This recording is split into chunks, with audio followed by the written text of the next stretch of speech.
ইব্রাহিম আলাইহিস সালামের বিষয়ে অনেক আলোচনা আল্লাহ করেছেন বিভিন্ন সূরার মধ্যে। তার বৈশিষ্ট্য কেমন ছিল এগুলো আমাদের জানতে হবে, এবং সে অনুযায়ী যদি আমরা আমল করতে পারি তাহলেই আমরা দুনিয়া এবং আখিরাতে সফলতা অর্জন করতে পারবো। রাসূলকে বলছেন, তুমি ইব্রাহিম আলাইহিস সালামের ঘটনা কিয়ামত পর্যন্ত যারা আসবে তাদেরকে তুমি শুনিয়ে দাও। ওয়াতলু আলাইহিম নাবা ইব্রাহিম, তুমি তাদের কাছে ইব্রাহিম আলাইহিস সালামের ঘটনা বর্ণনা করো। ইয ক্বালা লিআবিহি ওয়া কওমিহি মা তা'বুদুন, ইয ক্বালা লিআবিহি, যখন তার পিতা এবং তার কওম, তার জাতিকে তিনি প্রশ্ন করলেন, দেখতে পেলেন যে মা তা'বুদুন, তোমরা সবাই কার ইবাদত করছো, তিনি প্রশ্ন করলেন। তারা জবাব দিল, ক্বালু না'বুদু আসনামান ফানাযাল্লু লাহা আকিফিন, আমরা সর্ব অবস্থায় মূর্তি পূজার মধ্যে নিমগ্ন থাকি। এরপরে তিনি প্রশ্ন করলেন, ক্বালা হাল ইয়াসমাউনাকুম ইয তাদউন, তোমরা যাদের ইবাদত করো তারা কি শুনতে পারে, তারা কি দেখতে পারে, তোমার কোনো উপকার করতে পারে, কোনো ক্ষতি করতে পারে? কে প্রশ্ন করলেন? ইব্রাহিম আলাইহিস সালাম। এমন জিনিসের ইবাদত কেন করো যারা কোনো উপকার করতে পারে না, কোনো ক্ষতি করতে পারে না? আও ইয়ানফাউনাকুম আও ইয়াদুররুন, যিনি কোনো ক্ষতি করতে পারে না, কোনো উপকারও করতে পারে না। এটা হচ্ছে হিন্দুরা যে পূজা করে, গাছের পূজা, মাছের পূজা, বিভিন্ন পূজা করে, মূর্তি পূজা করে, এরা কোনো উপকার ক্ষতি করতে পারে? তাহলে মুসলমানদের মধ্যে যারা মাজার পূজা করে, মাজারে গিয়ে সিজদা করে, মাজারে যে ব্যক্তি শুয়ে আছে সে কি কোনো জীবিত ব্যক্তির কোনো উপকার করতে পারে? পারে কি না? তাহলে মাজারে গিয়ে যে সাহায্য চাওয়া হয় খাজা বাবার নিকটে, এটি কি তার কোনো ক্ষমতা আছে কোনো উপকার করা? আছে কি না? এই কথা আমাদেরকে শিখিয়েছেন। আমরা মূর্তি পূজা বলতে বুঝাই যে হিন্দুরাই শুধু পূজা করে, মুসলমানদের মধ্যে কোনো পূজা নাই। পূজা চলে কিনা এখন? তাহলে এই আকীদা আমাদেরকে শিখিয়েছেন কে? ইব্রাহিম আলাইহিস সালামের এই কথা কোরআনে আল্লাহ কেন উঠিয়েছেন? কিয়ামত পর্যন্ত যারা আসবে ইব্রাহিম আলাইহিস সালামের সন্তানেরা যাতে করে শিক্ষা গ্রহণ করতে পারে। তখন তারা জবাব দিল কি? ক্বালু বাল ওয়াজাদনা আবাআনা কাযালিকা ইয়াফআলুন, আমরা আমাদের বাপ দাদা পূর্বপুরুষদেরকে এভাবে দেখেছি তারা পূজা করত, এজন্য আমরাও করি। নাউযুবিল্লাহ পড়েন।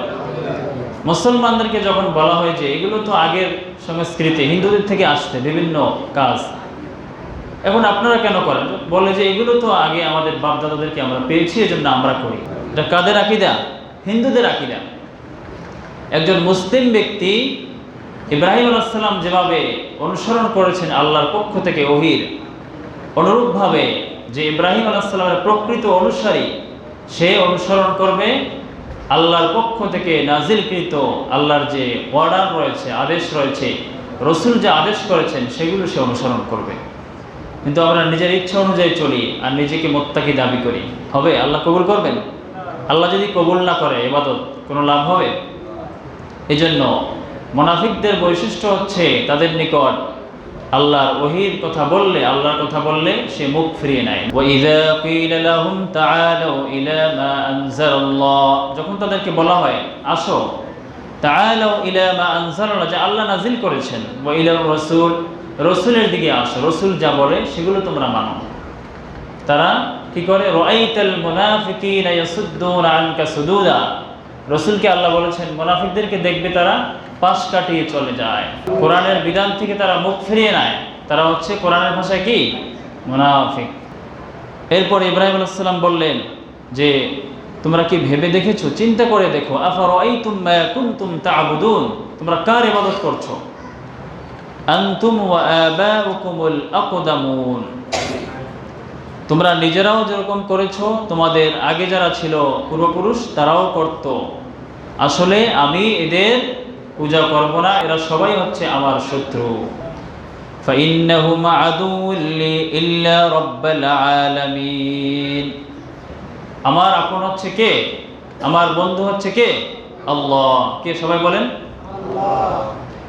এরপরে ইব্রাহিম আলাইহিস সালামের আকীদা, তিনি কি বিশ্বাস করেন এই বিষয়টা তাদের নিকট উপস্থাপন করলেন। আল্লাযী খলাকানি ফাহুয়া ইয়াহদিন, যিনি আমাকে সৃষ্টি করেছেন, হেদায়েতের রাস্তায় আমাকে চলার সেই ব্যবস্থা করেছেন, তৌফিক দিয়েছেন। কারণ মানুষের জন্য সবচেয়ে শ্রেষ্ঠ নেয়ামত হচ্ছে হেদায়েতের রাস্তায় চলা।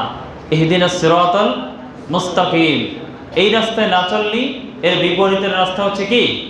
জাহান্নামের রাস্তা।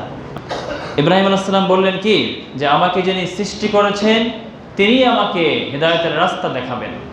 তার মানে হেদায়েতের রাস্তা পেতে হলে আল্লাহর পক্ষ থেকে নাযিলকৃত বিধান আল কোরআনুল কারীমের বিধান অনুযায়ী চলতে হবে। এরপরে তিনি বললেন ওয়াল্লাযী হুয়া ইউতঈমুনি ওয়া ইয়াসকিন, তিনি আমাকে খাবার দেন এবং পানীয় দেন। খাবার এবং পানীয়র ব্যবস্থা তিনিই করেন। আর যখন আমি অসুস্থ হই, ওয়া ইযা মারিদতু ফাহুয়া ইয়াশফিন, তিনি আমাকে রোগ থেকে মুক্তি দান করেন। সুবহানাল্লাহ। অনেক অসুস্থ ব্যক্তি আমাদের এখানে রয়েছে, আমরাও অনেকেই অসুস্থ আছি। এই অসুস্থ থেকে সুস্থতা করার মালিক কে? আল্লাহ ছাড়া কেউ আছে? যত ডাক্তার দেখান, আল্লাহ যদি সুস্থ না করে কোনো ব্যক্তি ভালো করতে পারে? এজন্য তিনি বলতেন যে আমি যখন রোগাক্রান্ত হই, ওই আল্লাহ আমাকে সুস্থ করেন। সুবহানাল্লাহ। আর আমাকে মৃত্যু দেবেন, ওয়াল্লাযী ইউমীতুনি সুম্মা ইউহয়ীন, সকলেরই মৃত্যু আসবে, সেখান থেকে নতুন করে আবার তিনি পুনরায় আমাদেরকে উঠাবেন। আর আমি আশা করি যে কিয়ামতের কঠিন ময়দানে আমার সমস্ত অপরাধগুলো আল্লাহ মাফ করে দিবেন। সুবহানাল্লাহ। আল্লাহ সুবহানাহু ওয়া তাআলা আমাদেরকে ইব্রাহিম আলাইহিস সালামের জীবনী থেকে শিক্ষা গ্রহণ করার তৌফিক দান করুন।